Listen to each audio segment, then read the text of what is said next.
Lots of action tonight at the Ice Arena in Santa Rosa, California. It's the original 6 against the home team, the Redwood Empire. The puck is loose. It's recovered by number 9, Schultz, for the home team. He's bringing it back down the ice. They're heading for the original 6 goal. Number 9 shoots. Schultz sends it in. Wait a minute. Who is this number 9 anyway? Sparky Schultz, playing for the Redwood Empire ice hockey team. Never heard of him? Well, does this guy look familiar? He's part of Schultz's team. And what about him? Or these two? And especially this one. Now, do you know who Schultz is? He's Charles Sparky Schulz, the man who invented Snoopy.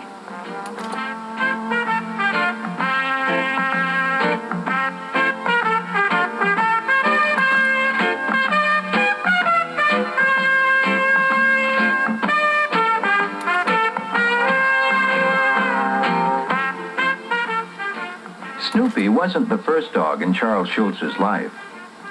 When he was growing up in St. Paul, Minnesota, first there was a Boston Bull Terrier named Snooky. I remember that sled. I remember being pulled in it over to my grandmother's house for lunch through a light snow.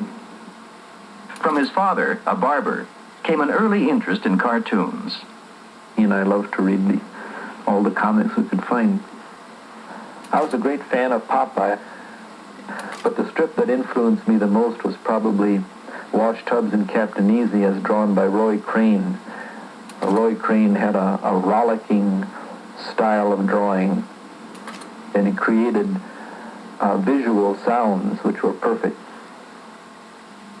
Even Schultz's nickname, Sparky, came from a character in a comic strip.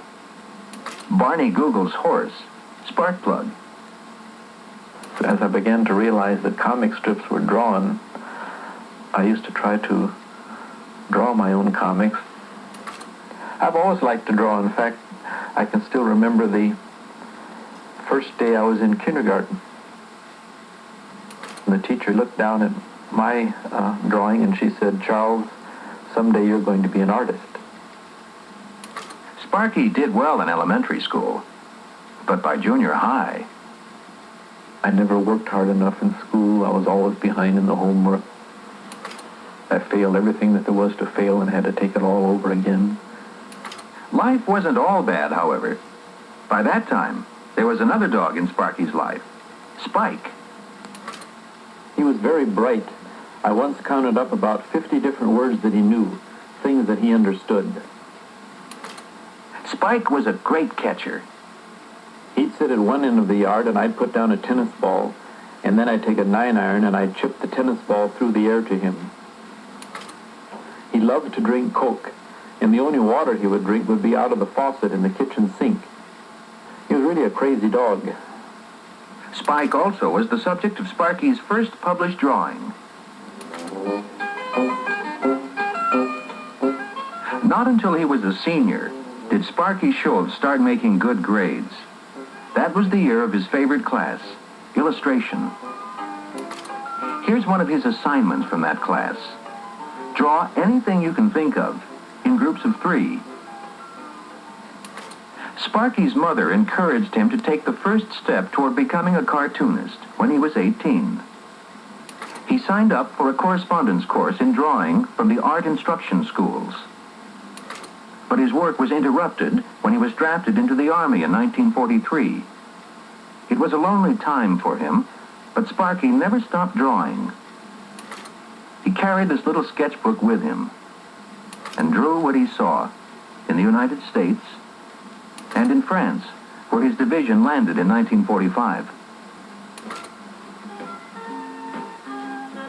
Back in St. Paul after the war, Sparky started working for the art instruction schools, correcting student assignments. There, he learned the importance of drawing accurately and made some good friends, including one whose name he used later in a comic strip, Charlie Brown. A page of Sparky's panel cartoons was bought by Timeless Topics. a Catholic humor magazine. Then he sold a weekly feature called Little Folks to a St. Paul newspaper. Anyone starting to look familiar? And in 1948, Sparky began to sell cartoons to the Saturday Evening Post magazine, like this one of an ice hockey face-off in a bird bath. 2 years later, in the fall of 1950, comic strip history was made. Peanuts was born. Peanuts meaning small or insignificant. Although Sparky never liked it, United Features Syndicate gave the strip that name when they bought it. The strip may be small, but it's certainly not insignificant. It now appears in close to 2,000 newspapers here and around the world. And Charlie Brown was there from the beginning. Charlie Brown, of course, is the one who holds everything together. Why is he drawn that way? I actually used to think that if I was walking, say, in downtown St. Paul, and I met one of the other kids I knew in school, he wouldn't even recognize me because I was so ordinary. It was out of this sort of weird outlook on life that Charlie Brown's round, plain face was born. Charlie Brown has changed a little over the years.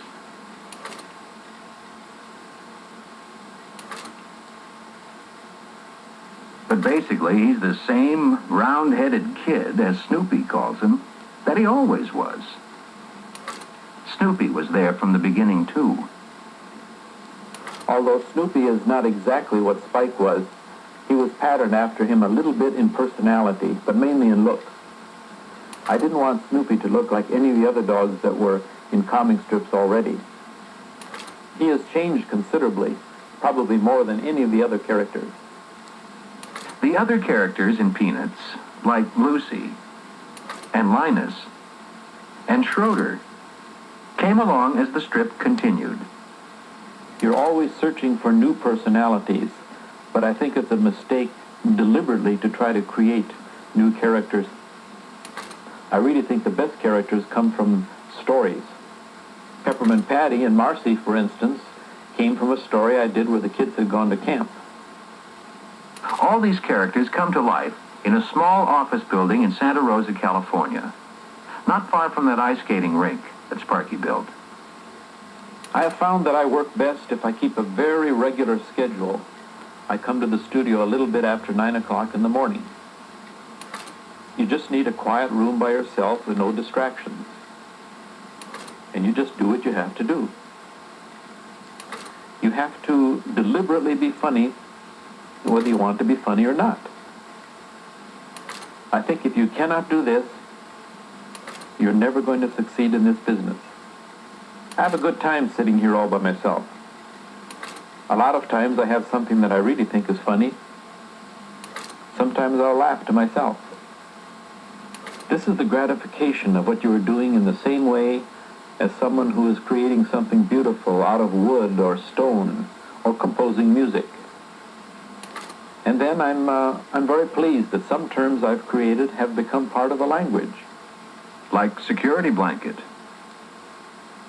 and the great pumpkin.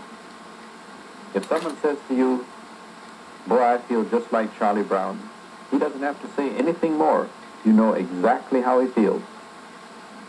And what about happiness is a dog named Snoopy? Snoopy could very easily take over this strip completely, but I think it would be a mistake because I think you begin to do the same things too much. Even if he hasn't taken over the strip, Snoopy certainly has taken America by storm. There are Snoopy phones, Snoopy banks, Snoopy bags, and Snoopy pillows. Snoopy has been cover dog for many magazines.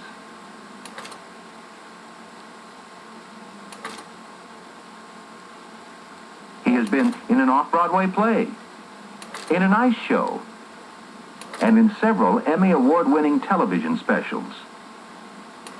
Snoopy was even part of the Apollo 10 lunar expedition. The command module was nicknamed Charlie Brown, and the lunar module was named Snoopy. Here he is himself, inside the spacecraft, halfway to the moon.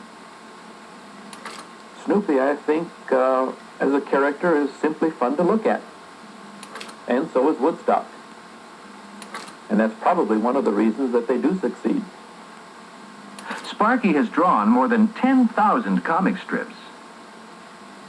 I suppose I would find it difficult to know what to do with myself if I weren't drawing a comic strip every day, because ideas would continue to come to me, and I would have to have some outlet. Where do those ideas come from? Sometimes from the mail Sparky gets from his readers, or sometimes from things he has read himself. I think reading is extremely important if you're going to be a cartoonist.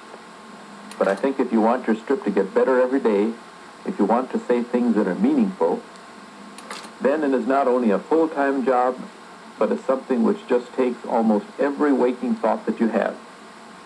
And that means Sparky is thinking of the strip, even while he's playing ice hockey. Or riding a Snoopy bike? Right now, I'm fortunate that the comic strip that I draw will accept almost any thought that comes to my mind. Of course, you have a lot of people out there to read the strip, a lot of people to please. I think you just have to do what you do it the best that you can, and hope that as many people as possible will like it.